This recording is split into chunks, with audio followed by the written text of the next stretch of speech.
Hello good evening साथियों, आप सभी लोगों को टारगेट स्टडी एग्जाम 100 के यूट्यूब चैनल पे बहुत बहुत स्वागत करता हूं। मैं राज आपको इस प्रचंड हिस्ट्री के मॉडर्न हिस्ट्री की क्लास में आप सभी को दिल खोल के स्वागत करता हूं। और इस नव वर्ष में आप सभी लोगों के लिए भगवान से सिलेक्शन की कामना करता हूं। ठीक है। और इस नव वर्ष में आज हम क्या करने जा रहे हैं, ये करने जा रहे हैं कि मॉडर्न हिस्ट्री के देखिए अब आने वाली एसएससी जीडी हो, सीजीएल का सेकंड टायर हो, ठीक है, या एसएससी सीएचएसएल की एग्जाम होने वाली है, यूपी पुलिस हो, दिल्ली पुलिस हो, ठीक है, चाहे एनडीए सीडीएस हो, ठीक है, और यूपीएससी का कोई एग्जाम हो प्री लेवल का, अगर उसमें मॉडर्न हिस्ट्री आता है तो इसमें से क्वेश्चन आता ही आता होगा, क्योंकि हर एग्जाम में जिस जिस एग्जाम में हिस्ट्री आता है उस चाहे टीचिंग लेवल में ही क्यों ना हो, उस एग्जाम में सबसे ज्यादा देखिए क्या आता है, सबसे ज्यादा 10% आता है एंसेंट हिस्ट्री। उसके बाद आता है 20%, 20% क्या आता है, 20% आता है मेडाइवल हिस्ट्री, अकबर अकबर जो हम लोग पढ़ते हैं, दिल्ली सल्तनत। उसके बाद सबसे ज्यादा वेटेज जो एग्जाम पे आता है वो 60 से 70% क्या आता है, तो हो जाता है मध्यकालीन, सॉरी, ये हमारा मॉडर्न हिस्ट्री, आधुनिक इतिहास, ठीक है, ये सबसे ज्यादा एग्जाम में आता है 60 से 70%।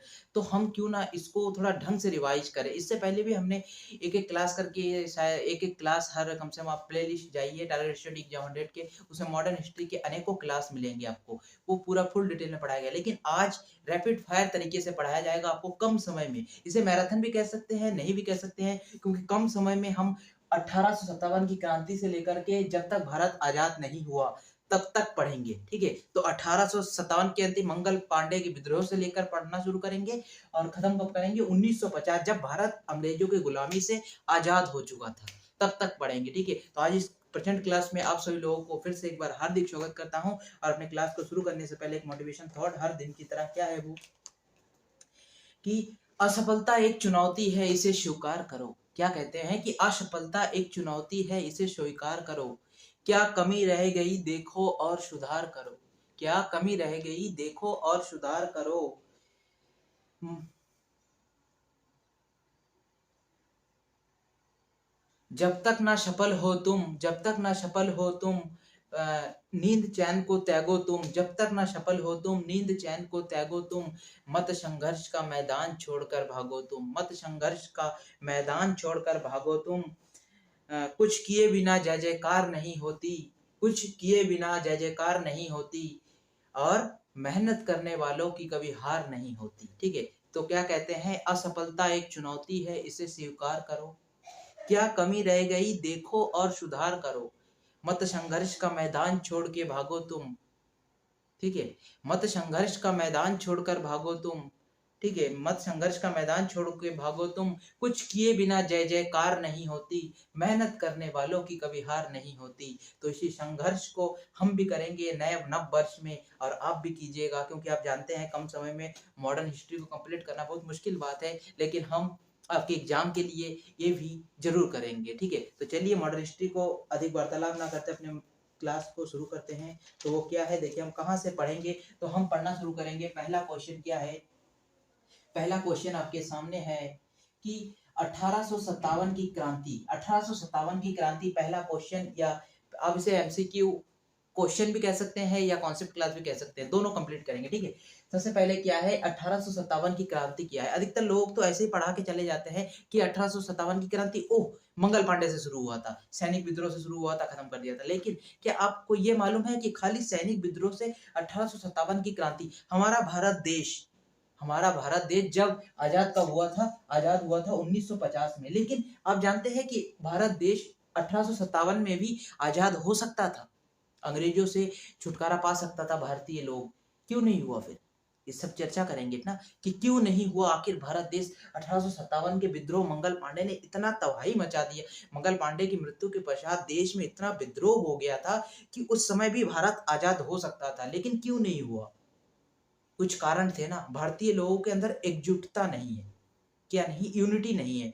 कोई धर्म के आधार पर, कोई ये आधार पर, ये आधार पर, कोई अगर कुछ अच्छा करना चाहता है तो दूसरे कहते हैं कि हाँ मुझे अच्छा करना है, लेकिन जब कोई खड़ा होता है अच्छे कार्य के लिए तो उसे पीछे से धक्का ही मिलता है। तो इसी कारण था कि भारत 1857 के विद्रोह में सफल नहीं हो पाया। ठीक है, तो कहते हैं 1857 में क्रांति में देखिए अनेकों कारण था। अनेकों कारण में से क्या था? सैनिक कारण तो पहले आता है, प्रशासनिक कारण था। प्रशासनिक कारण में क्या था? तो देखिए कि प्रशासनिक कारण में ये था कि प्रशासनिक कारण में देखिए लॉ सबसे पहले आता है लॉर्ड लॉर्ड कौन आता है? तो 1857 के विद्रोह में सबसे पहले आता है कि उस समय वायसरॉय कौन था? देखिए सबसे पहले क्वेश्चन आता है कि 1857 की क्रांति समय के भारत का वायसरॉय कौन था? तो वायसरॉय हो जाएगा लॉर्ड कैनिंग। इनके एक मतलब इनके कह सकते हैं इनका वो एक रूल आया था। वो रूल क्या था? तो इनका रोल था लूटो मतलब क्या कहते हैं इसे कि हड़प नीति। ठीक है, कि हड़प नीति मतलब उसे छीन लो। हड़प नीति के तहत हड़प नीति लाया था। ठीक है, हड़प नीति के तहत ये प्रशासनिक कारण था कि हड़प नीति के अंदर राज्य को हड़पो। राज्य तो फिलहाल उस टाइम नहीं था, क्षेत्र को हड़पो, उसकी क्षेत्र को हड़पो, ये कैनिंग पॉलिसी था। ठीक है, तो क्या हुआ था प्रशासनिक कारण में? यही था कि जैसे एक क्वेश्चन अधिकतर पेपर में देखा जाता है कि अवध को किसके आधार पर हड़पा गया? तो हो जाएगा कुशासन के आधार पर अवध को हड़पा गया। फिर इसके बाद आता है झांसी को क्यों हड़पा? झांसी की रानी ने विद्रोह क्यों शुरू कर दिया? झांसी की रानी ने, नाना साहेब ने, ठीक है, ये सब प्रशासनिक कारण के चक्कर में विद्रोह शुरू किया था। तो क्यों किया था उसके बारे में डिस्कस करेंगे कि जब ये हड़प नीति लाया, इसका मतलब है कि अगर किसी राजा का निजी संतान नहीं है, अडॉप्टेड सन है, तो उसके राज्य भी वो अंग्रेजों के अधीन हो जाएंगे। ये सब कारण के चक्कर में ये तो था प्रशासनिक कारण। फिर आता है धार्मिक कारण। धार्मिक कारण क्या था? धार्मिक कारण ये था धार्मिक कारण ये था कि अब लोगों को अंग्रेज क्या कहते थे कि भारतीय लोग अब ईसाई धर्म में चेंज करो इसे। और जो इसमें बाधा प्रकट कर रहे हैं, कोई पिता अगर पुत्र को ईसाई धर्म लेने से मना करता है तो उस पुत्र का मतलब पुत्र अगर को वंचित कर देता है तो पूरा मतलब अंग्रेज उसको संभालेंगे। ठीक है, या उसके जमीन जायदाद अंग्रेज ले लेंगे। ठीक है, तो मजबूरी में लोगों को ईसाई धर्म में कन्वर्ट किया जा रहा था। यह भी एक कारण था। फिर क्या था कि भारत में क्या प्रथा थी? प्रथाएं क्या थी? तो प्रथाएं थी सती प्रथा तथा कौन सा आता है? विधवा विवाह। भारत में एक पुरानी, जो कि हम ये गलत मानेंगे, अंग्रेजों ने ये सही किया। आखिर देखिए सती प्रथा, किसी के पत्नी को खत्म हो जाने पे, किसी के पति खत्म हो जाने से उसकी पत्नी को जिंदा जला दिया जाता था। एक क्रूर था ये। खत्म, चलो ये तो सही था, लेकिन उस समय के लोगों के माइंड डेवलप नहीं हुआ था, उस समय के लिए खराब था। फिर क्या था? विदुर विवाह। अंग्रेजों ने विधवा लोगों को पुनर्विवाह करने का मौका दिया।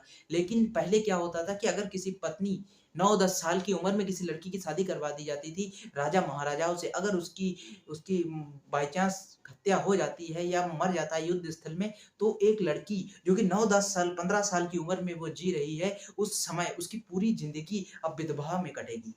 उससे छुआछात, लोग उसको छुएंगे नहीं, उसके हाथ का खाएंगे नहीं। ऐसा क्रूर शासन जो अंग्रेजों ने उस समय हटा दिया था। तो उस लोगों ने, वो भी एक कारण था 1857 की क्रांति का। ठीक है, उसके बाद क्या आता है? सैन्य विद्रोह क्या है?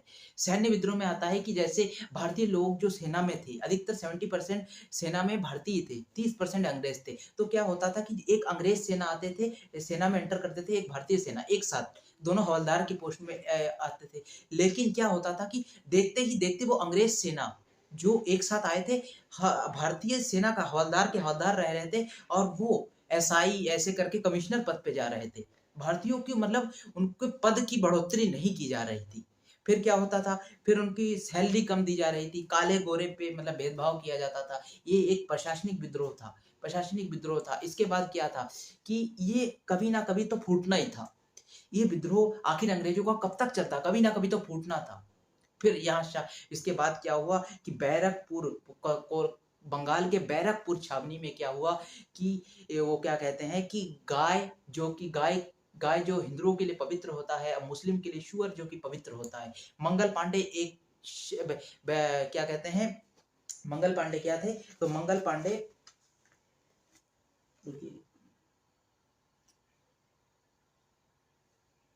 मंगल पांडे जो कि बंगाल के एक रेजिमेंट में थे। ठीक है, बंगाल रेजिमेंट से मंगल पांडे थे। ठीक है, बैरकपुर छावनी बंगाल। और क्या कहते हैं उसके,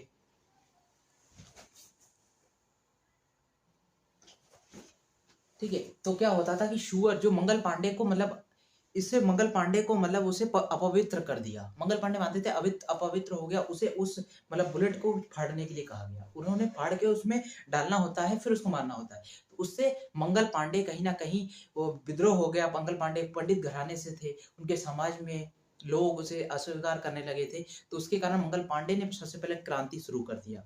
क्रांति शुरू करने के पश्चात उन्होंने क्या कहा, एक सेना के अधिकारी को उसने गोली मार दिया, जिसने उसे मतलब काटने के लिए कहा, झूठ बोला था, उसको गोली से हत्या कर दिया। तो मंगल पांडे को मतलब मंगल पांडे को जेल ले जाया गया।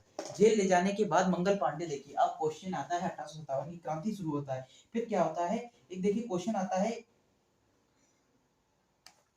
देखिए कि मंगल पांडे ने उस ऑफिसर की हत्या कब की। तो वो किया था 29 29 मार्च 1857 में उस पांडे इंग्लिश ऑफिसर की हत्या की। फिर उसके बाद 8 मई, ठीक है, इसके बाद क्या आता है, उसके बाद अब एक क्वेश्चन आता है कि मंगल पांडे कौन से मतलब सिपाही थे। तो वो 34वीं नेटिव ठीक है, नेटिव इन्फेंट्री सिपाही थे। ठीक है, इसके बाद क्या आता है, मंगल पांडे को फांसी दे दी गई। कब दी गई थी, तो 8 अप्रैल 1857 के मंगल पांडे को 8 अप्रैल जेल में ले गया, मारा था, जेल में ले गया था 29 मार्च 1857 में, और जेल ले गया 8 अप्रैल 1857 में, जेल ले गया था, फांसी दे दी गई थी 1857। देखिए ये डेट इंपॉर्टेंट है कि मंगल पांडे को फांसी कब दिया गया था, तो 8 अप्रैल 1857 को फांसी दे दिया गया था। लेकिन लेकिन लेकिन विद्रोह तब एक तरफ से मतलब हल्का हल्का दब गया था। लोगों को ज्यादा, पहले तो भारत में फोन नहीं हुआ, सोशल मीडिया नहीं था, तो ज्यादा तक नहीं फैलने में, थोड़ा बात को फैलने अंग्रेज दबाना चाहते थे, लेकिन कोई चीज दबता नहीं, तो फैलने में थोड़ा टाइम लग गया। तो कम से कम अप्रैल के बाद 2 महीने का समय लगा, और 8 अप्रैल को मंगल पांडे को फांसी दे दी गई। उसके बाद 10 मई को 10 मई को यह सूचना मेरठ में पहुंच जाता है। 10 10 मई को 10 मई 1857 का यह सूचना मेरठ में पहुंच जाता है। और जैसे ही मेरठ में पहुंच जाता है तो विद्रोह फैल जाता है, वहां से विद्रोह प्रारंभ हो जाता है। और विद्रोह प्रारंभ हो गई, यहाँ होता है कि पूरे भारत में हर जगह विद्रोह होना शुरू हो गया था कि मंगल पांडे की फांसी हो गई। हर जगह विद्रोह होना शुरू हो गया, तबाह होना शुरू हो गया। तो इसके बाद क्या आता है, इसके बाद अब अंग्रेजों का तबाही निश्चित था। तो कहीं ना कहीं माना जाता था कि इस समय भारत आजाद होने को था। लेकिन क्या हुआ कि दिल्ली पहुंचकर, जब इन लोगों की कहना था कि सभी लोग विद्रोह करते हुए दिल्ली पहुंचो, ठीक है, दिल्ली पहुंचो। दिल्ली पहुंचने पर इन्होंने क्या किया, जब जैसे आप कह सकते हैं झांसी से झांसी की रानी लड़ रही थी, और बिहार से क्या कहते हैं उसे, कुंवर शाह लड़ रहे थे, ठीक है, और क्या कहते हैं कानपुर से नाना साहब लड़ रहे थे। इसी प्रकार दिल्ली में जब ये लोग पहुंचे, तो दिल्ली में इन्होंने गलती कर दी। दिल्ली में जब पहुंचे तो लीडर किसे बना दिया, तो दिल्ली में जब ये लोग पहुंचे, तो दिल्ली में जाने के पश्चात इन लोगों ने लीडर किसे बना दिया, तो लीडर बना दिया था बहादुर शाह जफर को बना दिया। बहादुर शाह जफर को बना दिया था। यही इनके मतलब 1857 की क्रांति का असफल होने का यही कारण था कि बहादुर शाह जफर, जो कि एक 70-80 साल की उम्र हो चुकी थी। अब जो 80 साल क्रॉस कर ले, उसके लिए उसको युद्ध करने की क्षमता होती है उसकी। अगर सेनापति मजबूत ना हो तो सेना किस काम का। सेनापति को गोली मारने पर सेना तो वैसे ही भाग जाती है। तो 80 साल के बहादुर शाह जफर को बना दिया सेनापति। तो यही कारण था 1857 की क्रांति का मतलब असफल होना, यही कहानी था। तो देश आजाद होते होते रह गया। 1857 की क्रांति के समय पे बहादुर शाह जफर को नेता बनाने के चक्कर में, लीडर बनाने के चक्कर में, ठीक है। इसके बाद देखिए क्वेश्चन है, इसके बाद एक क्वेश्चन अति महत्वपूर्ण क्वेश्चन है, तो वो क्या है कि 1869 क्या है। 1869 इंपॉर्टेंट है, महात्मा गांधी का जन्म हुआ था। 1869 में महात्मा गांधी का जन्म हुआ था। तो वो कहाँ हुआ था, तो गुजरात के पोरबंदर में महात्मा गांधी का जन्म हुआ था। याद रखिएगा 1869 का डेट क्या हुआ था, 1869 में महात्मा गांधी का जन्म हुआ था। कहाँ पे हुआ था, गुजरात के पोरबंदर में। फिर क्या हुआ, महात्मा गांधी महात्मा गांधी 1893 में कहाँ जाते हैं? तो महात्मा गांधी 1800 जब महात्मा गांधी जन्म हुआ उसके पश्चात महात्मा गांधी लॉ की लंदन चले गए, लॉ की मतलब पढ़ाई कंप्लीट करने के लिए। लॉ की पढ़ाई कंप्लीट कर जब वो वापस आए तो कहीं ना कहीं साउथ अफ्रीका में मतलब क्रांतियां चल रही थी। साउथ अफ्रीका लोगों को आजाद करने के लिए महात्मा गांधी 1893 में दादा साहब अब्दुल्ला के साथ साउथ अफ्रीका चले जाते हैं। साउथ अफ्रीका जाने के पश्चात उन्हें क्या होता था, उनको मतलब ट्रेन से फेंक दिया जाता अंग्रेज द्वारा, क्योंकि महात्मा गांधी काले थे और काले लोगों को इस सफर में एंट्री नहीं थी। ठीक है, काले गौर में भेदभाव हो रहा था, तो कहीं ना कहीं महात्मा गांधी को गुस्सा चढ़ा और वह साउथ अफ्रीका में क्या किया, तो साउथ अफ्रीका में महात्मा गांधी ने, क्वेश्चन आता है, महात्मा गांधी साउथ अफ्रीका में फ्योनिक्स आश्रम की स्थापना किया 1900। क्वेश्चन आता है महात्मा गांधी ने फ्योनिक्स आश्रम की स्थापना कहाँ पे किया और कब किया? तो 1904 में महात्मा गांधी ने फ्योनिक्स आश्रम की स्थापना किया। फ्योनिक्स आश्रम की स्थापना किया कहाँ पे? डरबन में। ठीक है, डरबन में। ठीक है, इसके बाद महात्मा गांधी 1910 में क्या करते हैं? तो 1910 में महात्मा गांधी टॉलिस्टो आश्रम की स्थापना करते हैं। ठीक है, जहाँ पे जाते हैं आश्रम बनाते हैं। भारत आया, साबरमती आश्रम बनाया, यहाँ पे साउथ अफ्रीका गए तो 1904 में उन्होंने फेनिक्स आश्रम की स्थापना किया डरबन में। 1910 में टॉलिस्टो आश्रम की स्थापना किया। फिर क्वेश्चन आता है 1905 बंगाल विभाजन। बंगाल विभाजन देखिए डेट, बंगाल विभाजन बंगाल विभाजन कब हुआ? तो बंगाल विभाजन कब हुआ? तो बंगाल विभाजन 1905 में हुआ था। 16 अक्टूबर 1905 को बंगाल का विभाजन हुआ। ठीक है, बंगाल के विभाजन के समय पे बंगाल का वायसराय कौन था? क्वेश्चन आता है एग्जाम में, बंगाल के विभाजन के समय पे बंगाल का वायसराय कौन था? तो लॉर्ड कर्जन था। ठीक है, फिर क्वेश्चन आता है कि बंगाल का विभाजन तो देखिए लॉर्ड कर्जन ने 1905 में किया। ठीक है, इसके बाद आता है बंगाल के विभाजन को रद्द किसने किया? तो बंगाल के विभाजन को रद्द 1911 में किसने किया? तो लॉर्ड हार्डिंग ने। ठीक है, लॉर्ड हार्डिंग, याद रखिएगा, लॉर्ड हार्डिंग ने बंगाल के विभाजन को रद्द किया। शुरू किया था लॉर्ड कर्जन ने और 1911 में लॉर्ड हार्डिंग ने बंगाल के विभाजन को रद्द कर दिया। ठीक है, समाप्त कर दिया। और एक क्वेश्चन आता है कि कोलकाता की मतलब बंगाल की भारत की राजधानी कोलकाता से दिल्ली ट्रांसफर किसने किया? तो 1912 में लॉर्ड हार्डिंग ने ही को भारत की राजधानी कोलकाता से दिल्ली ट्रांसफर कर दिया था। ठीक है, इसके बाद देखिए 1905 9 जनवरी 1905 जो कि अति महत्वपूर्ण डे है। सबसे पहले तो ये देख लीजिए 9 जनवरी को हम क्या मनाते हैं? तो 9 जनवरी को हम भारतीय प्रवासी डे के रूप में मनाते हैं। भारतीय प्रवासी डे क्यों मनाते हैं? 9 जनवरी 1915 को महात्मा गांधी साउथ अफ्रीका से भारत लौटे थे। भारतीय थे तो भारत में आना ही था, तो वहां साउथ अफ्रीका के लोगों को न्याय दिलाने के पश्चात 9 जनवरी 1915 को वहां साउथ अफ्रीका से भारत आते हैं, इसलिए 9 जनवरी को हम भारतीय प्रवासी डे के रूप में मनाते हैं। ठीक है, 9 जनवरी को 9 जनवरी 1905 में Mahatma Gandhi South Africa came to India. ठीक है, South Africa came to India, वहां साउथ अफ्रीका से इंडिया आ जाते हैं। ठीक है, इसके बाद क्या आता है 1916 में क्या हुआ था? तो 1900 अब उसके बाद 1916 का समय आ जाता है। ठीक है, और एक डेट देखिए, स्पेशल डेट जो कि छूट चुका है उसको भी कंप्लीट कर देता हूं कि 1907 में क्या हुआ था। 1907 एक डेट कहाँ पे लिखूं? 1907 5 के नीचे लिख देता हूँ। 1907 का डेट याद रखिएगा। 1907 में क्या हुआ था? तो 1907 में कांग्रेस का सूरत अधिवेशन था। सूरत अधिवेशन में क्या हुआ था? तो नरम दल और गरम दल में लड़ाई शुरू हो गया था, मतलब ब्रेकअप हो चुका था, नरम दल और गरम दल। ठीक है, कांग्रेस ब्रेकअप। ठीक है, तो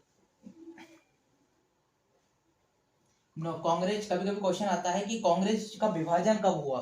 कांग्रेस दो भागों में कब बढ़ गया? तो कांग्रेस एक था मॉडरेट और एक था नरम, एक नरम दल में बढ़ गया और एक गरम दल में बढ़ गया। ठीक है, तो गरम दल में कौन कौन थे? तो वो लाल वाल पाल थे और नरम दल में महात्मा गांधी दिया जाते थे। ठीक है, तो 1907 में इंडियन नेशनल कांग्रेस दो भागों में विभाजित हो गया। मतलब याद रखिएगा, इंडियन नेशनल कांग्रेस का ब्रेकअप कब हुआ? तो 1907 के सूरत अधिवेशन में। ठीक है, इसके बाद क्वेश्चन आता है 1916 में क्या हुआ था? 1916 में एक महत्वपूर्ण डेट है, 1916 लखनऊ अधिवेशन। इंडियन नेशनल कांग्रेस का लखनऊ अधिवेशन। लखनऊ अधिवेशन में क्या हुआ था, जो 1907 में कांग्रेस दो भागों में विभाजित हो गया था, मतलब कांग्रेस में क्या हुआ था, कांग्रेस में ब्रेकअप हो चुका था, ठीक है। अब 1916 के लखनऊ अधिवेशन के समय पे फिर पुनर्मिलन होता है, पुनर्मिलन होता है, पुनर्मिलन होता है किसका, तो इंडियन नेशनल कांग्रेस का, इंडियन नेशनल कांग्रेस का पुनर्मिलन होता है, मतलब फिर ये लोग नरम दल गरम दल एक हो जाते हैं, ठीक है, नरम दल गरम दल एक हो जाते हैं, ठीक है। इसके बाद देखिए 1917 में क्या हुआ था, महात्मा गांधी का पहला विद्रोह कहा जाता है, महात्मा गांधी का पहला सत्याग्रह हो जाएगा। तो 1917 का डेट बहुत ही इंपॉर्टेंट है। 1917 में क्या हुआ था, महात्मा गांधी का फर्स्ट सत्याग्रह था, तो वो कौन सा हो जाएगा, चंपारण, चंपारण सत्याग्रह, ठीक है। तो महात्मा गांधी का चंपारण सत्याग्रह हो जाएगा 1917 में, ठीक है। 1917 में महात्मा गांधी का चंपारण सत्याग्रह हो जाएगा, जो कि महात्मा गांधी का पहला सत्याग्रह था। इसके बाद क्या आता है 1917 में ही, देखिए 1917 में और एक स्पेशल डेट है कि इंडियन नेशनल कांग्रेस में पहली महिला अध्यक्ष, देखिए कभी कभी क्वेश्चन आता है कि इंडियन नेशनल कांग्रेस में पहली महिला अध्यक्ष कौन थी, तो वो हो जाएगी एनी बेसेंट, ठीक है। और अगर भारतीय पूछे पहले भारतीय कौन थी, तो हो जाएगा सरोजनी नायडू। लेकिन अगर क्वेश्चन आ जाए इंडियन नेशनल कांग्रेस की पहली महिला अध्यक्ष कौन थी, तो वो हो जाएगी एनी बेसेंट, ठीक है, एनी बेसेंट। एनी बेसेंट कब बनी थी, तो वो 1917 में बनी थी, ठीक है। इसके बाद आता है 13 अप्रैल 1919 में क्या हुआ था, तो 13 अप्रैल 1919 में हुआ था जालियांवाला हत्याकांड, जालियांवाला हत्याकांड, जालियांवाला हत्याकांड, जालियांवाला हत्याकांड।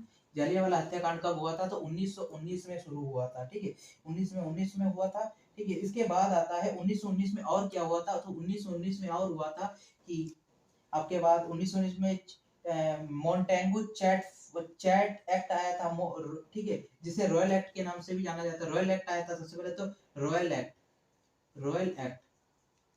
क्वेश्चन आता है कि रॉयल एक्ट कब आया था, तो रॉयल एक्ट आया था 1919 में आया था। इसमें मतलब नो अपील, नो दलील, नो वकील, मतलब था कि मतलब अब इंडियन नेशनल कांग्रेस के अध्यक्षों को उठाओ और जेल में डालो, नो वकील, नो दलील, नो अपील, ठीक है, सब बंद, जेल में डालो, जेल में डालो, काला कानून भी कहा जाता है रॉयल एक्ट को, ठीक है। और 1919 में क्या आया था, तो रॉयल एक्ट के अलावा आया था चैम्पफोर्ड एक्ट, ठीक है। इसके बाद क्या आया था, देखिए 1920 में क्या होता है, 1920 में इस सबसे पीड़ित होकर महात्मा गांधी ने क्या चलाया, तो 1920 में महात्मा गांधी ने असहयोग आंदोलन चलाया। तो कभी कभी क्वेश्चन आता है असहयोग आंदोलन कब हुआ, असहयोग आंदोलन, असहयोग आंदोलन, असहयोग आंदोलन कब होता है, तो असहयोग आंदोलन होता है 1920 में, 20 में होता है, जो कि महात्मा गांधी शुरू करते हैं, ठीक है। इसके बाद आता है 1922 में क्या हुआ था, तो 1922 में चौरा चोरी कांड हुआ था, चौरा चोरी कांड, चौरा चोरी कांड में चंद्रशेखर भाग गए थे, बाकी सभी को पकड़ लिया गया था, ठीक है। चौरा चोरी कांड में नहीं, सॉरी, चौरा चोरी कांड 1922 में हुआ था, जिसमें 15 अंग्रेजी सिपाही को जला दिया जाता है, जिंदा जला दिया जाता है, ठीक है। इसके बाद ही उसके बाद क्या हुआ था, तो उसके बाद है महात्मा गांधी ने असहयोग आंदोलन को वापस ले लिया, महात्मा गांधी ने असहयोग आंदोलन को बंद कर दिया था, ठीक है। तो ये भी क्वेश्चन आता है कि महात्मा गांधी ने असहयोग आंदोलन को बंद क्यों किया, महात्मा गांधी ने बंद कर दिया था, ठीक है। क्योंकि चौरा चोरी हत्याकांड के बाद महात्मा गांधी, क्योंकि वो क्या कहते हैं, मतलब वो लड़ाई वड़ाई में नहीं थे, दंगेबाजी में नहीं थे, तो महात्मा गांधी ने चौरा चोरी हत्याकांड के बाद उन्होंने असहयोग आंदोलन को बंद कर दिया। इसके बाद आता है 1923 में क्या हुआ था, तो 1923 में स्वराज पार्टी की स्थापना हुआ था, Swaraj party, Swaraj party. Question आता है स्वराज पार्टी की स्थापना कब हुआ था, तो महात्मा कह रहा हूँ, स्वराज पार्टी की स्थापना कब हुआ था, तो स्वराज पार्टी की स्थापना 1923 में होता है। कौन करता है, तो करता है चित्तरंजन दास तथा मोतीलाल नेहरू, ठीक है। क्वेश्चन आता है कि स्वराज पार्टी की स्थापना कब होता है, तो 1923 में होता है। कौन करता है, चित्तरंजन दास तथा मोतीलाल नेहरू, ठीक है। और करते हैं। इसके बाद आता है 1924 का डेट। 1924 में क्या हुआ था, तो 1924 में ये हुआ था, महात्मा गांधी का पहला इंडियन नेशनल में पहला मतलब पहली बार वो अध्यक्ष बने थे। कब बने थे, इंडियन नेशनल कांग्रेस 1924 में इंडियन नेशनल कांग्रेस के प्रथम बार अध्यक्ष बना वो कौन था, महात्मा गांधी, महात्मा गांधी। बेलग्राम अधिवेशन जो कि कर्नाटक में है, ठीक है। तो कभी कभी क्वेश्चन आता है महात्मा गांधी इंडियन नेशनल कांग्रेस के अध्यक्ष कब बने थे, तो 1924 में बने थे। वो कहाँ का सेशन था, तो वो हो जाएगा आपका अधिवेशन था 1924 का बेलग्राम अधिवेशन। बेलग्राम अधिवेशन जो कि कर्नाटक में पड़ता है, महात्मा गांधी उसमें पहली बार अध्यक्ष बने थे इंडियन नेशनल कांग्रेस के। ठीक है, फर्स्ट फेज कंप्लीट हुआ। अब सेकंड फेज में जाता हूँ। सेकंड फेज में क्या है देखिए, 1925 में क्या हुआ था, तो 1925 में सरोजिनी नायडू इंडियन नेशनल कांग्रेस की पहली महिला अध्यक्ष बनी। ठीक है, 1927 में क्या हुआ था, तो 1927 में 19 में और एक कांड हुआ था, काकोरी ट्रेन डकैती, जिसमें चंद्रशेखर आजाद भाग गए थे, वो भी काकोरी इसी में हो जाएगा। काकोरी 1925 में हुआ था, काकोरी ट्रेन डकैती। ठीक है, और 1927 में क्या हुआ था, तो 1927 में हो जाएगा आपका Simon commission. Simon commission, Simon commission कब आया था, तो 1927 में आया था साइमन कमीशन। ठीक है, साइमन कमीशन 1927 में बना था। ठीक है, कभी कभी क्वेश्चन आता है साइमन कमीशन कब आया था, तो साइमन कमीशन आया था 1927 में। 1928 में क्या हुआ था, तो 1928 में हुआ था HSRA का गठन हुआ था। HSRA, SHRA का फुल फॉर्म क्या होता है? एस से होता है हिंदुस्तान, एस से होता है सोशलिस्ट, आर से होता है रिपब्लिक और ए से होता है एसोसिएशन। इसकी इसका हेड कौन होता है, तो इसका हेड होता है एक मतलब ये लोग जैसे इंडियन कांग्रेस या संस्था, इंडियन नेशनल कांग्रेस एक संस्था थी, उसी प्रकार से एक पार्टी का गठन किया, HSRA का गठन किया। तो कौन करता है? भगत सिंह। भगत सिंह, भगत सिंह, भगत सिंह की एंट्री भी माना जाता है। भगत सिंह का एंट्री कब हुआ था, तो 1928 से हुआ था, फिरोज शाह कोटला स्टेडियम में। ठीक है, फिरोज शाह कोटला स्टेडियम में इस पार्टी का गठन किया गया है, यहाँ से भगत सिंह एंट्री करते हैं। ठीक है, इसके बाद देखिए 1928 में और क्या हुआ था। 1928 में हुआ था, देखिए Simon commission, Bharat Simon commission कब बना था, तो 1927 में, और 1928 में साइमन गो बैक का नारा लगाया भारतीय लोगों ने। जैसे ही मतलब ये कह सकते हैं साइमन कमीशन भारत कब आया, बना था लंदन में बना था वो साइमन कमीशन 1927 में, भारत कब आया, तो हो जाएगा 1928 में। लेकिन जैसे ही साइमन कमीशन में सब अंग्रेजी सदस्य थे, एक भी भारतीय नहीं थे, तो लोगों को मतलब डाउट हुआ कि ये अंग्रेज कुछ ना कुछ गलत करेंगे, तो वैसे ट्रेन स्टेशन पे जा करके साइमन गो बैक का नारा लगाया। तो कभी कभी क्वेश्चन आता है साइमन गो बैक का नारा कब लगाया, 1928 में। साइमन कमीशन भारत कब आया था, तो 1928 में। विरोध हुआ था इसी के समय पे, फिरंगी, क्योंकि इसमें सब फिरंगी थे। 1928 में क्या होता है, तो 1928 में और एक चीज होता है, 1928 में नेहरू रिपोर्ट पेश किया जाता है मोतीलाल नेहरू के द्वारा। ठीक है, 1928 में और क्या होता है, मोतीलाल नेहरू के द्वारा, मोतीलाल नेहरू के द्वारा नेहरू रिपोर्ट जारी किया जाता है, नेहरू रिपोर्ट। ठीक है, नेहरू रिपोर्ट को पेश किया जाता है, मोतीलाल नेहरू ने पेश किया था। क्या किया था, नेहरू रिपोर्ट को पेश किया था। 1929, देखिए 1929 का एक 1929 बहुत ही इंपॉर्टेंट डेट है। तो 1929 में क्या हुआ था, 1929 में इंडियन नेशनल कांग्रेस, देखिए 1929 का सेशन बहुत 1929 बहुत इंपॉर्टेंट हो जाता है। 1929 में क्या हुआ था, इंडियन नेशनल कांग्रेस का लाहौर अधिवेशन था। लाहौर अधिवेशन था, जिसमें अध्यक्ष कौन था, तो अध्यक्ष हो जाएगा आपका जवाहरलाल नेहरू। जवाहरलाल नेहरू, जवाहरलाल नेहरू, जवाहरलाल नेहरू। इसमें इन्होंने क्या किया था, तो इसमें इन्होंने 26 जनवरी का डेट था। ठीक है, इसमें इन्होंने क्या किया, इन्होंने पूर्ण स्वराज की घोषणा किया। कभी कभी क्वेश्चन आता है पूर्ण स्वराज की मांग सबसे पहले किसने किया था, तो वो हो जाएगा जवाहरलाल नेहरू ने। 1929 के सेशन लाहौर अधिवेशन के समय पे रावी नदी के तट पे इन्होंने पूर्ण स्वतंत्रता घोषित कर दिया। ठीक है, सबसे पहले। फिर आता है 12 मार्च 1930। 12 मार्च 1930 में क्या हुआ था, तो दांडी यात्रा शुरू हुआ था, नमक सत्याग्रह जिसे कहा जाता है, दांडी यात्रा। दांडी यात्रा, दांडी यात्रा का क्वेश्चन आता है, दांडी यात्रा की शुरुआत महात्मा गांधी कब करते हैं, तो हो जाएगा 12 मार्च 1930 में शुरू करते हैं ये लोग, 30 में शुरू करते हैं। और खत्म कब करते हैं, तो 6 अप्रैल 1930 में, 6 अप्रैल 1930 में खत्म करते हैं। ठीक है, शुरू करते हैं वो 12 मार्च 1930 से दांडी यात्रा की शुरुआत होती है, और 6 अप्रैल 1930 में ये लोग समाप्त करते हैं। 1930 में देखिए और क्या होता है, 1930 में सविनय अवज्ञा आंदोलन, महात्मा गांधी का एक नया सत्याग्रह शुरू होता है। वो क्या हो जाएगा, सविनय अवज्ञा आंदोलन, सविनय अवज्ञा आंदोलन, सविनय अवज्ञा। ठीक है, सविनय अवज्ञा आंदोलन कब शुरू होता है, कभी कभी क्वेश्चन आता है सविनय अवज्ञा आंदोलन कब शुरू होता है, तो सविनय अवज्ञा आंदोलन शुरू होता है 1930 में। और 1931 में क्या हुआ था? तो 1931 में हुआ था पूना पैक्ट। पूना पैक्ट, ठीक है। देखिए कभी कभी क्वेश्चन आता है पूना पैक्ट कब हुआ था? तो 1931 में। किस किस के बीच में? तो वो हुआ था डॉक्टर भीमराव अंबेडकर और महात्मा गांधी के बीच में हुआ था। क्यों हुआ था? क्योंकि महात्मा उस समय भीमराव अंबेडकर ये मतलब उस सेशन में उन्होंने ये कहा कि उस पैक्ट मतलब संधि, महात्मा गांधी से उन्होंने संधि किया। कभी कभी क्वेश्चन आता है कि पूना पैक्ट कब हुआ? तो 1931 में पूना पैक्ट किया था। महात्मा गांधी और अंबेडकर के बीच में संधि था। पैक्ट मतलब संधि था कि अंबेडकर चाहते थे कि अब हमें मतलब SC ST वर्गों का आरक्षण जारी करो, आरक्षण जारी करो, जो SC ST लोगों के लिए आरक्षण है उसे जारी करने के लिए, ठीक है। 1932 में क्या हुआ था? तो 1932 में क्या देखेंगे, 1931 में क्या हुआ था? 1931 में और क्या हुआ था? भगत सिंह को फांसी दी गई थी, ठीक है। और ठीक है 1931 में और क्या हुआ था? तो 1931 में भगत सिंह को फांसी दे दी गई थी। भगत सिंह, क्योंकि जेपी सैंडर्स की हत्या कर दिया था इन्होंने, और संसद में जेपी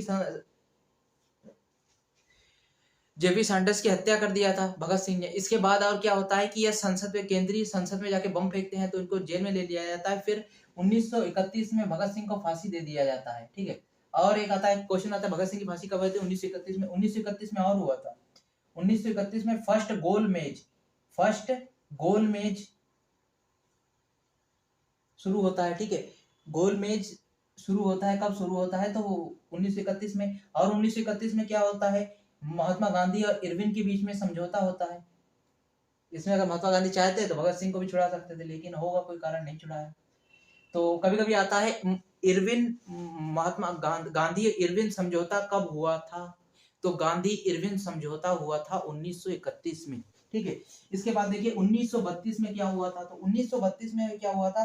तो 19 सॉरी ये जो पूना पैक्ट है, ये पूना पैक्ट 1932 में हुआ था। पूना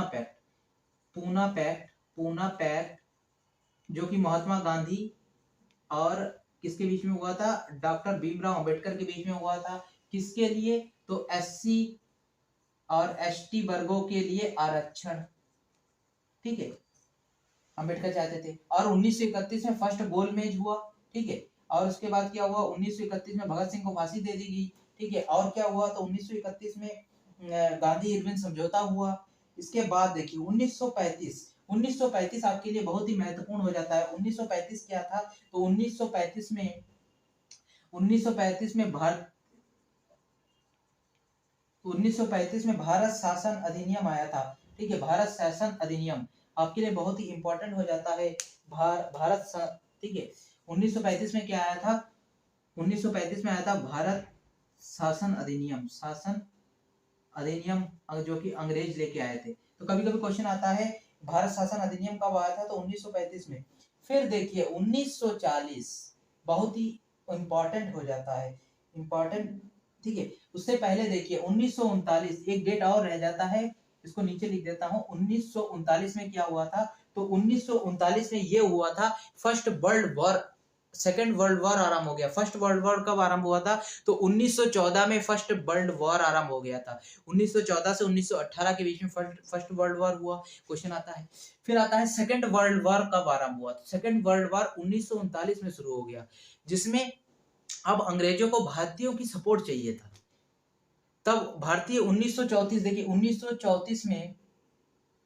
1934 में MN रॉय संविधान सभा बनाने की मांग करता है, लेकिन अंग्रेज रद्द कर देता है। 35 में इंडियन नेशनल कांग्रेस संविधान सभा बनाने की मांग रखता है, लेकिन उसे भी कैंसिल कर दिया जाता है। फिर क्या होता है? 1938 का टाइम आता है। 1938 में अब क्या कहते हैं? 1938 में मतलब जवाहरलाल नेहरू एकदम कह ही देते हैं अंग्रेजों के सामने कि हमें कॉन्स्टिट्यूशन असेंबली और फ्रेम चाहिए कॉन्स्टिट्यूशन का, रख देते हैं, लेकिन उसे भी अस्वीकार कर दिया जाता है।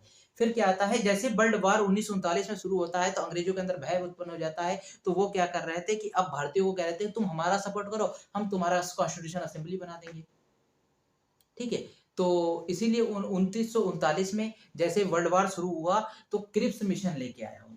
1900 क्वेश्चन आता है सेकंड वर्ल्ड वॉर कब आरंभ हुआ था? तो 1939 में शुरू हुआ था, 1945 में खत्म हो गया था, ठीक है। इसके बीच देखिए जैसे वर्ल्ड वॉर शुरू हुआ तो अंग्रेजों की तरफ से क्या हुआ? तो 1940 में अगस्त ऑफर आया,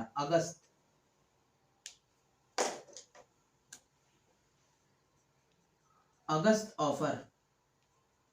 तो कभी कभी क्वेश्चन आता है कि अगस्त ऑफर क्या है और अगस्त ऑफर कब आया था। तो यही था कि भारतीयों को हमारे अंदर शामिल करो। तो अगस्त ऑफर आया था, अगस्त ऑफर आया भारत में कि हमारा तुम सपोर्ट करो, हम तुम्हारा कॉन्स्टिट्यूशन असेंबली बना देंगे। तो जैसे अगस्त ऑफर आया, तो अगस्त ऑफर को अगस्त के महीने में निकाला गया था, इसलिए इसे अगस्त ऑफर के नाम से जाना जाता है। तो क्वेश्चन आता है अगस्त ऑफर कब आया था, तो 1940 में आया था। इसे भी भारतीय लोगों ने हटा दिया, अंग्रेजों पे भरोसा नहीं था, हटा दिया। फिर आता है 1942। 1942 क्या है, तो 1942 के समय पे क्या हुआ था, तो 1942 के समय पे सर स्टेफर्ड क्रिप्स, ठीक है, एक जो अंग्रेजी कमिश्नर थे, ये आते हैं अंग्रेज लंदन से क्रिप्स मिशन लेके। तो कभी कभी क्वेश्चन आता है कि क्रिप्स मिशन भारत कब आया था, तो क्रिप्स मिशन भारत आया था 1942 में। डेट याद रखिएगा, 1942 में क्रिप्स मिशन भारत आया था। क्रिप्स मिशन के अंतर्गत क्या था कि भारतीय लोग तुम हमारे साथ दो, हम तुम्हारा कॉन्स्टिट्यूशन असेंबली बना देंगे। लेकिन लेकिन लेकिन महात्मा गांधी ने इसे रद्द कर दिया। महात्मा गांधी, भारतीय लोग तथा मुस्लिम लीग मिल करके, इस तीनों लोगों ने मिल करके क्या क्या गोला बना दिया अंग्रेजों के सामने कि तुम अपना ये जो लेके आए हो, ठीक है, क्रिप्स मिशन, इसे लंदन से ले आए तो लंदन में जीरो रखो जाके, ठीक है। तो कहीं ना क्रिप्स मिशन असफल हो गया था, क्रिप्स मिशन को वापस भेज दिया था। सर कभी कभी क्वेश्चन आता है, यही क्वेश्चन आता है इससे कि क्रिप्स मिशन कब आया था, तो 1942 में। कौन लेके आया था, सर स्टेफर्ड क्रिप्स। इसके बाद क्या डेट आता है, फिर इसके बाद डेट देखिए 1946 का आता है। 1946, 1946 में क्या आता है, 1946 में कैबिनेट मिशन प्लान आता है। Cabinet mission plan, cabinet mission plan आता है भारत में, लंदन से आता है। कैबिनेट मिशन प्लान आता है, कब आता है, क्वेश्चन आता है कैबिनेट मिशन प्लान भारत कब आता है, तो आता है आपका 24 मार्च 1946 को। भारत कब आया कैबिनेट मिशन प्लान, 24 मार्च 1946 को, डेट याद रखिएगा। और इन्होंने अपना प्लान पब्लिश कब किया भारतीय लोगों के सामने, तो वो हो जाएगा 16 मई 1946 को, ठीक है। तो कैबिनेट मिशन प्लान कब आया, 24 मार्च 1946 को। और इन्होंने अपना प्लान पब्लिश भारतीय लोगों के सामने, संसद के सामने कब रखा, तो हो जाएगा 16 मई 1946 को, ठीक है। इसमें एक इंपॉर्टेंट है, 3 सदस्य लेकर आए थे, वो तीनों का नाम क्या है, तो वो तीनों का नाम, पहले तो जो क्रिप्स गया था उसको भी लेके आया, तो हो जाएगा क्रिप्स हो जाएगा पहला। फिर उसके बाद आता है एवी अलेक्जेंडर तथा एक आता है सर स्टेफर्ड क्रिप्स। तीनों का नाम याद रखिए, क्वेश्चन आता है कि कैबिनेट मिशन प्लान में जो 3 सदस्य आए थे उनका नाम क्या है, तो उनका नाम है सर स्टेफर्ड क्रिप्स, एवी अलेक्जेंडर तथा तीसरे का क्या नाम है, एवी अलेक्जेंडर, सर स्टेफर्ड क्रिप्स, और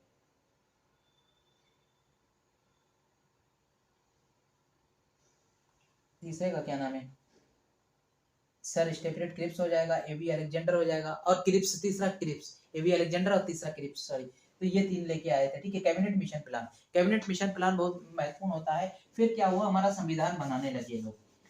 कैबिनेट, कभी क्वेश्चन आता है कि हमारा संविधान कैसे बना, तो क्वेश्चन आ जाता है कि जैसे कहता है हमारा संविधान कौन बनाया, तो लोग कह देता बी आर अम्बेडकर ने बनाया, लेकिन गलत है, बी आर अम्बेडकर ने नहीं बनाया। वहां पे मतलब वो ड्राफ्टिंग कमेटी के हेड थे, ड्राफ्टिंग कमेटी के सबसे हेड थे, वो थे बी आर अम्बेडकर, ठीक है। सलाह देने का काम ये सब होता था। लेकिन अगर क्वेश्चन आ जाए संविधान किसने बनाया, तो कॉन्स्टिट्यूशन असेंबली ने बनाया। कॉन्स्टिट्यूशन को कॉन्स्टिट्यूशन असेंबली ने बनाया, मतलब संविधान को संविधानिक सभा ने बनाया। और संविधानिक सभा को किसने बनाया, तो संविधानिक सभा को बनाया कैबिनेट मिशन प्लान ने, ठीक है, कैबिनेट मिशन प्लान ने बनाया। और सबसे पहले कॉन्स्टिट्यूशन बनाने की मांग किसने रखी थी, 1934 में एम एन रॉय ने रखी थी, 1935 में इंडियन नेशनल कांग्रेस ने रखा था, 1938 में जवाहरलाल नेहरू ने रखा था, ठीक है। 1939 में सेकेंड वर्ल्ड वॉर स्टार्ट हो जाता है, 1940 में अगस्त ऑफर आता है, लेकिन उसे भी अस्वीकार कर दिया जाता है। 1942 में क्रिप्स लेकर के आते हैं, क्रिप्स मिशन, तो वो भी भारतीय लोग अस्वीकार कर देते हैं, ठीक है। फिर आता है 1946 में, 24 मार्च 1946 को कैबिनेट मिशन प्लान भारत आता है, ठीक है। और वो अपना प्लान पब्लिश कब करता है, तो 16 मई 1946 को अपना प्लान पब्लिश करता है, ठीक है। उसके तहत क्या हुआ था, तो कैबिनेट मिशन के तहत हमारा कॉन्स्टिट्यूशन असेंबली बनाया, संवैधानिक सभा बनाया, और उसके बाद संवैधानिक सभा ने हमारा संविधान बनाया और संविधान बनाया, ठीक है। इसके बाद देखिए क्या होता है, 13 दिसंबर संविधान बनने के बाद देखिए, अब मीटिंग होना जायज था, संविधान बन गया, अब मीटिंग होना था। तो क्या हुआ कि 13 दिसंबर 1946 को जवाहरलाल नेहरू ने संसद में क्या पेश किया? तो इन्होंने क्या पेश किया? तो इन्होंने पेश किया उद्देश्य प्रस्तावना, जो हम लोग प्रेम्बल पढ़ते हैं, प्रेम्बल, ठीक है। कभी क्वेश्चन आता है कि प्रेम्बल को पब्लिश किस डेट को किया गया था? तो वो प्रेम्बल जो प्रस्तावना है संविधान का, उसको प्रस्तुत किया था 13 दिसंबर 1946। डेट याद रखिएगा, 13 दिसंबर 1946 को कौन पब्लिश करता है? जवाहरलाल नेहरू, जवाहरलाल नेहरू पब्लिश करता है, ठीक है। संसद के सामने लेके आते हैं, लेकिन लेकिन लेकिन फिर इसके बाद देखिए, इसके बाद अब था भारत का मतलब विभाग, भारत से अंग्रेजों की विदाई और भारत को स्वतंत्र करने का टाइम आ चुका था, क्योंकि संविधान बन गया, संवैधानिक सभा बन गया। फिर उसके बाद प्रस्तावना भी पारित हो गया, सब प्रस्तावना भी पारित हो गया। कहते क्वेश्चन आता है प्रस्तावना को कौन लेके आते हैं? जवाहरलाल नेहरू लेके आते हैं। प्रस्तावना कब, किस डेट को पारित किया, किस डेट को मतलब लेके आते हैं? 13 दिसंबर 1946 में, ठीक है। फिर एक क्वेश्चन आता है संविधान सभा की पहली बैठक कब हुई थी? तो संविधान सभा की पहली बैठक हुआ, पहला जो बैठक हुआ था संविधान सभा में, वो कब हुआ था? तो वो 9 दिसंबर 1946 को हुआ था, ठीक है। 9 दिसंबर 1946 को संविधान सभा का पहला बैठक हुआ था। उसमें अध्यक्ष किसे बनाया गया था? तो उसमें टेम्पररी अध्यक्ष बनाया गया था डॉक्टर सचिवानंद सिन्हा जी को। दूसरा सेशन कब हुआ था? तो दूसरा सेशन हुआ था 11 दिसंबर 1946 को। उसमें हमारे भारत के मतलब राष्ट्रपति घोषित कर दिया गया था। राष्ट्रपति डॉक्टर राजेंद्र प्रसाद को मतलब भारत के राष्ट्रपति चुना गया था। और उस समय टेम्पररी के जगह पे संविधानिक सभा के मतलब टेम्पररी नहीं, मतलब अब उसे मतलब पूरा क्या कहते हैं उसे, स्थाई, ठीक है, स्थाई परमानेंट सदस्य बनाया गया था। तो वो कौन हो जाएगा? डॉक्टर राजेंद्र प्रसाद को स्थाई सदस्य के रूप में बनाया गया था द्वितीय सेशन 13 दिसंबर 1946 को। और टेम्पररी किसे बनाया गया था? तो टेम्पररी सचिवानंद सिन्हा को 9 दिसंबर 1946 के सभा में, ठीक है। और 13 दिसंबर 1946 के संविधान सभा की बैठक में क्या हुआ था? पहला बैठक कब हुआ था? 9 दिसंबर 1946 में, जिसे टेम्पररी अध्यक्ष बनाते हैं सचिवानंद सिन्हा को। दूसरा कब हुआ था? दूसरा बैठक हुआ था 11 दिसंबर 1946 में, जब हमारे मतलब संविधान सभा के परमानेंट स्थायी सदस्य बनाया गया था डॉक्टर राजेंद्र प्रसाद को।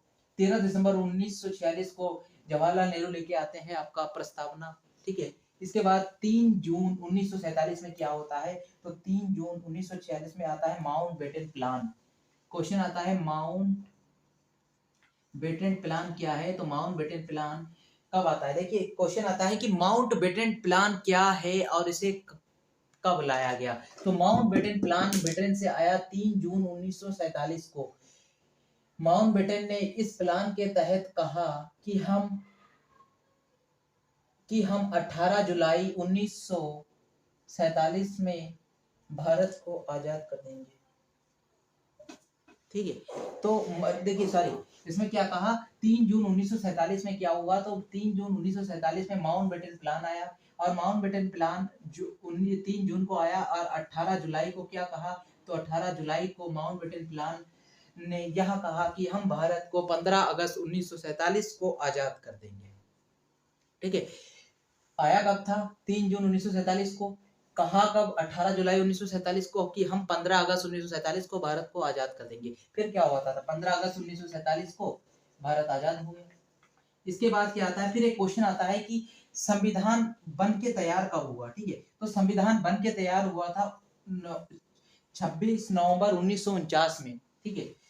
तो संविधान को हम अडॉप्ट कब किए हैं, मतलब अंगीकृत कब किए हैं हम संविधान को? क्वेश्चन आता है संविधान को अंगीकृत अडॉप्ट कब किया गया? तो अडॉप्ट किया था 26 नवंबर 1949 को, ठीक है। संविधान को अडॉप्ट किया गया था। उस समय संविधान के मतलब पूरा संविधान पारित नहीं किया था, कुछ चीजों को पारित किया गया था, ठीक है। जैसे आपातकाल, राष्ट्रपति, उपराष्ट्रपति, ये सब, इन सबको मतलब पारित किया गया था, सभी चीज पारित नहीं किया गया था, ठीक है। तो अंगीकृत कब किए थे संविधान को? तो 26 नवंबर 1949 को। फिर क्या था? फिर आता है कि 26 जनवरी 1950 में क्या हुआ था? तो 26 जनवरी 1950 में हमारा संविधान लागू कर दिया गया। हमारे संविधान को लागू कब किया गया था? तो 26 26 जनवरी 1950। तो हमने 2 महीने का वेट क्यों किया था? क्योंकि उस समय जवाहरलाल नेहरू ने जब पूर्ण स्वराज की मांग किया था, पूर्ण स्वराज सबसे पहले कि पूर्ण स्वराज की मांग 26 जनवरी 1930 में महात्मा गांधी ने लाहौर सेशन में, Indian national Congress Lahore session में रावी नदी के तट पे किया था। इसीलिए भारतीय लोगों ने कहा कि हमारा एक स्पेशल डे जो जवाहरलाल नेहरू ने बना के रखा था, पूर्ण स्वराज की मांग की 26 जनवरी को, तो हमें क्यों ना 26 जनवरी के डेट में ही भारत को आजाद किया जाए। तो अंग्रेजों से कहा तुम इतने दिन से जब राज कर ही रहे हो तो और 2 महीने राज कर लो। तो भारतीय लोगों ने, कुछ लोगों ने सोचा कि क्यों ना, अंग्रेज दे रहा है तो ले ही लो। तो इन्होंने आजादी तो 15 अगस्त 1947 में ले लिया। फिर संविधान बना 26 नवंबर 1949 में। 1949 26 नवंबर 1949 को मतलब संविधान की कुछ चीजों को पारित किया गया और उसके बाद 26 जनवरी 1950 को संविधान लागू कर दिया गया। ठीक है, संविधान लागू कर दिया गया। अब पूरा इस मतलब प्रचंड मॉडर्न हिस्ट्री के क्लास का एंड हो चुका है। इस क्लास को पूर्ण करने के लिए बहुत ही मतलब हमने भी अपनी पूरी दम लगा दिए हैं और आप भी पूरा लगा दीजिए इस क्लास को और फिर एग्जाम को क्वालिफाई कीजिए। देखिए, अगर आप इस क्लास का नोट्स पाना चाहते हैं तो नोट्स पाने के लिए हमारा इंस्टा आईडी, ठीक है, इंस्टा आईडी सर्च कीजिए। वो क्या है? राज फिर स्पेस के 857, ठीक है। इस आईडी पर आप सर्च कीजिए, तो इस आईडी पर मैसेज कीजिए राज के 857, तो आपको इस क्लास का मतलब मॉडर्न हिस्ट्री, जो कि एक अपने आप में बहुत ही प्रचंड है, ठीक है, तो इसको कम समय में आपको पूरा मॉडर्न हिस्ट्री रिवाइज करने के लिए, जो कि एग्जाम के समय पे देखिए आप पूरा 1857 से लेकर 1950 तक शायद रट नहीं सकते क्योंकि बहुत नोट्स हो जाता है। तो एक सबको चाहिए होता है कि एक ऐसा वीडियो मिल जाए कि जिसके माध्यम से हमें कम समय में अधिक चीज़ों को रिवाइज किया जा सके। तो इसी के माध्यम पर पेपर के पैटर्न पर आधारित करके यह क्लास लाया गया है मॉडर्न हिस्ट्री के, जो 1857 मंगल पांडे से लेकर 1950 जहाँ जब हमारा संविधान को लागू कर दिया गया था तब तक के वीडियो को हमने इसमें पूरा कंप्लीट मॉडर्न हिस्ट्री को कंप्लीट करने की एक प्रयास किया है, ठीक है। इस प्रयास को किया है। अगर आप इसका नोट्स पाना चाहते हैं तो नोट्स के लिए आप इंस्टा आईडी पे मैसेज कर सकते हैं राज के 857। इस पर आप मैसेज कीजिए कि आपको नोट्स चाहिए, नोट्स लिख के भेज दीजिए तो उसको आपको नोट प्रोवाइड कर दिया जाएगा, ठीक है। फिर से वही बात कि रख हौसला वो मंजर भी आएगा, प्यासे के पास चलकर समुंदर भी आएगा, तो थक हार के ना बैठ ऐ मंजिल के मुसाफिर, तुझे मंजिल भी मिलेगी और मंजिल मिलने का मजा भी आएगा। तो इसी के साथ अपने सेशन को एंड करते हैं और एंड करने से पहले अगर आपको वीडियो अच्छा लगा हो तो चैनल को सब्सक्राइब, लाइक तथा दोस्तों के साथ शेयर कीजिए और कमेंट करके बताइए कि वीडियो आपको कैसा लगा। अगर अच्छा लगा हो तो कमेंट कीजिए कि मुझे और भी ज्योग्राफी, हिस्ट्री, पॉलिटी की भी ऐसी क्लास चाहिए तो आपको प्रोवाइड किया जाएगा एग्जाम से पहले। जय हिंद, जय भारत। मिलते हैं नेक्स्ट वीडियो के साथ।